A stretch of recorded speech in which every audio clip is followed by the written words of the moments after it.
Y'all been asking me for a minute, so these are the best settings that you need for Modern Warfare 2 ranked play. So I'm gonna be going over my display settings, my audio settings, and my input settings, but I'm gonna give y'all the #1 lifesaver setting right now. If y'all don't already know, there's a glitch in the game currently where your game literally bugs out, lags at like 30 frames per second after a game is finished or after a round of S&D, and I had it for the longest time. And as it turns out, when I was practicing actually on controller, I had custom button layout on, and that was the reason for the issues. So if you guys are getting that lag spikes at the end of games or even after a round of S&D, make sure your custom button layout is completely off. That fixed the issue for me, and hopefully it does the same for y'all. So getting right into it, for my display settings, I have full screen exclusive for my display mode. This helps me get a lot of frames whenever I'm in game.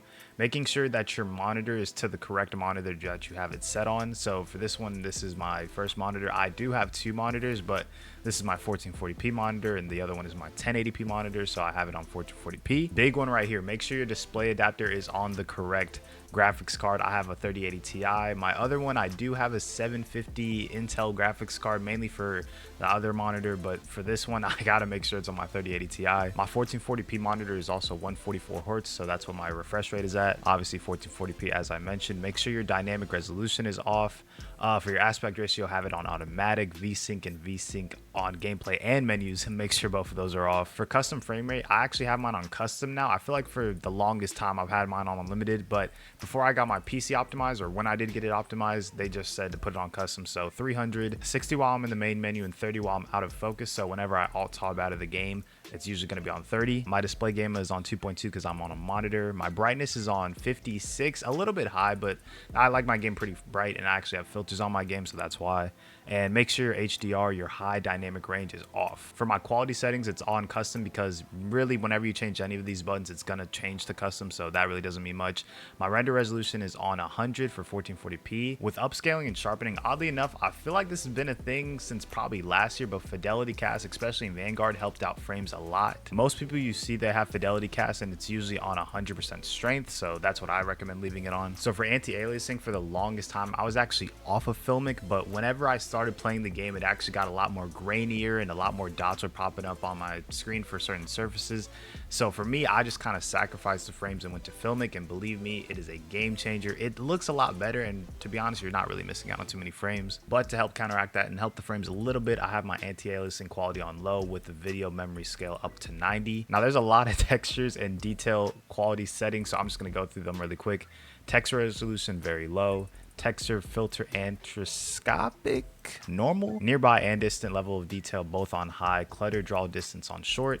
Particle quality on low. We have particle quality level on very low. Bullet impacts and persistent damage layers both off. Now personally, in the beginning of the games, I found that turning these off actually helped my frames a lot. Nowadays, I don't think it's maybe a big issue. Shader quality on low, tessellation off. A big one right here, on demand texture streaming. Unless like you actually see it help your frames, always have it off. For the most part, it usually either causes packet burst or a loss of frame, so I would just recommend having it off. Both of these quality settings on low. Deferred physics quality off. Now this is a new one, water quality. Mine's on wave wetness because I think this is just how it is default, but I'd probably put it on water caustics, maybe because I feel like that's how it was before we actually had the setting in the game or when it was added. But I'd probably just leave it on default. I don't think it's going to make a big deal. Shadow map resolution on very low. Screen space shadows on off. Spot shadow quality low. Spot cache low. Particle lighting low. Ambient occlusion low. Screen space reflections off. Static reflection quality low. And weather grid volumes on off. This is a big one, especially if you have an NVIDIA graphics card. Now correct me if I'm wrong, but if your CPU time, especially up here, is faster than your GPU time, you want it on plus boost. But if your GPU time is better than your CPU time, then you would want it on. Now I could be wrong about this, it could be reversed, but I think that's how it is.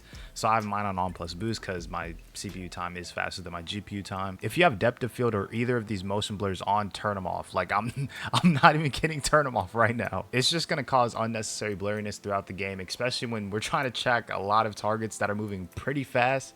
And with the TTK how it is, there's not even a chance I ever turn this on. Now for my field of view, this is actually pretty interesting, especially for somebody who plays a lot of competitive multiplayer. I have mine at to 115, mainly because if y'all didn't know, I actually play COD on keyboard and mouse. I do not play on a controller. So I feel that a lot of the 100 to 105 is actually more so just to help maximize aim assist. And obviously because I don't get aim assist, I can just sort of be able to have a lot more snappier aim, and I would like to have a wider field of view. So that's why I have mine on 115. Again, something odd, especially because I'm a mouse and keyboard player. I play on affected. I really think I could probably get away with independent, but I just have mine on affected for now. Weapon field of view I have on wide. This makes the weapon look a bit smaller, so you're more aware of your surroundings and you actually can see more of what's going on around you. Third person field of view I have on 90, but I don't play third person, so that really doesn't matter. For my first and third person camera movement, I have them both on least 50%. Basically, if you're shooting your weapon or there are explosions going off around you, it basically makes the screen not shake as much as it would really normally do.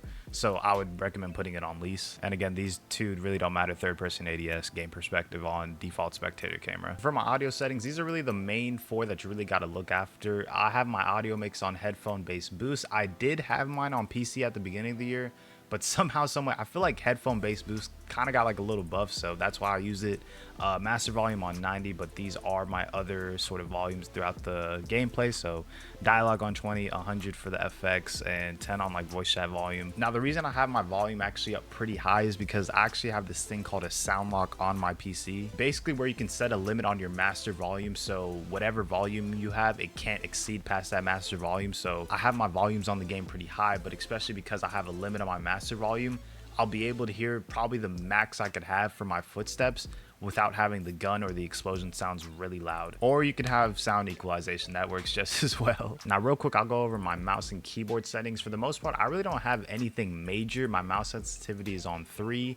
I haven't changed any of the multipliers, but the only thing I would change aside from your mouse sensitivity is having the transition timing on instant instead of gradual. This way, whenever you actually press down ADS, it instantly responds. And my DPI is also on 1000, so 3 sensitivity on the mice, 1000 DPI. If you enjoyed today's video, remember to like the video and subscribe to the channel. Turn bell notifications on so you never miss another video, and I'll catch you on the next one. Peace.